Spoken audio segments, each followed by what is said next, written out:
الخبط كلمة بقت منتشرة مؤخرا، بس السؤال هنا الخبط هل يا ترى ده البيت العالي في الموسيقى الإلكترونية ولا حاجة تانية بتخبط في دماغ الشباب اللي بيسمعوها؟ قبل ما تجاوب خليني أقول لك إن صناعة الخبط، قصدي صناعة التكنو، بتدخل 15 مليار دولار سنويا. لو مش مصدقني تعال نسأل السوق.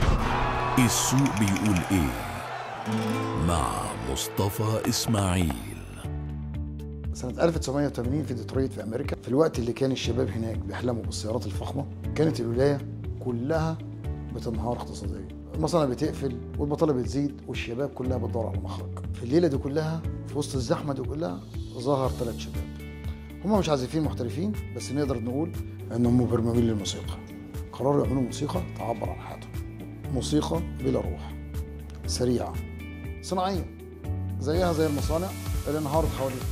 بدل الجيتار استخدموا آلات إلكترونية. النتيجة كانت مزيكا أشبه بصوت الروبوت، إيقاع متكرر بارد، لكن في حاجة زي السحر بتخلي جسمك يتحرك. المزيكا دي لما بدأت في أمريكا ما كانش لها جمهور كبير، وعلشان تنتشر كانت لازم تروح لمكان تاني، وبرلين كانت مستنياها. سنة 1989 سقط جدار برلين، وألمانيا اللي كانت مقسومة نصين بقت بلد واحدة، والشباب اللي كان محبوس جوه الجدار كان مستعد طبعا للانفجار. بس كانت في حاجة واحدة بس اللي ناقصة، إيقاع يعبر عن كل ده. وهنا ظهرت النوادي السرية في المصانع المهجورة والملاجئ الحربية، وانتشر التكنو في برلين، لأن الشباب ما كانش عايز كلام، كان بيلاقي في الموسيقى المتكررة مكان بيفرغ فيه طاقة الضغط اللي كان عايش فيه.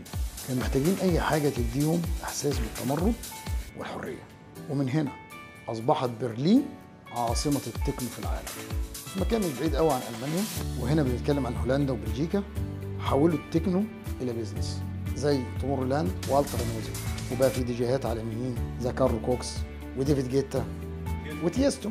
التكنو اللي بدأ كحركة شبابية ثورية فتحول لأكبر صناعة ترفيهية في العالم، وبقى يبيع تذاكر بمليارات الدولارات، وبقت في شركات عملاقة تتحكم في السوق زي لايف نيشن، يونيفرسال ميوزك، سوني ميوزك، وشركات تانية كتير، في منها المعروف وفي منها مش معروف. ودلوقتي تعالى احكي لكم على الجانب المظلم في الموضوع كله. موسيقى بدون توقف، ايقاع متكرر، طاقة مستمرة، وطبعا محتاجين حاجة تخليهم يكملوا طول الليل.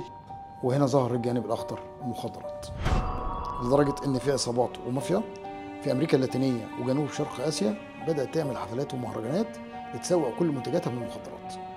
الجانب المظلم الثاني ليه دعوة بالكبار اللي ماسكين اللعبة، لدرجة إن في ناس كتير اتهمتهم إنهم بيروجوا لشعارات غامضة وماسونية في الحفلات والمهرجانات والنوادي الليلية، وبيتهموهم إن كل ده مؤامرة للسيطرة على عقول الشباب.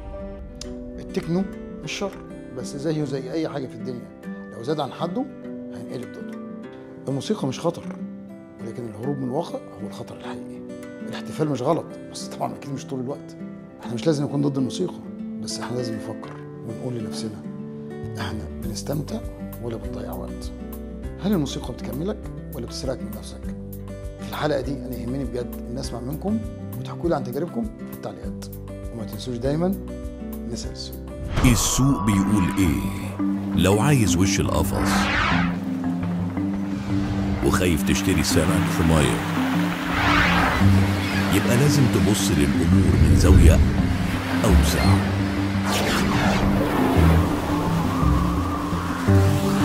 وتقرأ وتابع وتفهم كل اللي حواليك.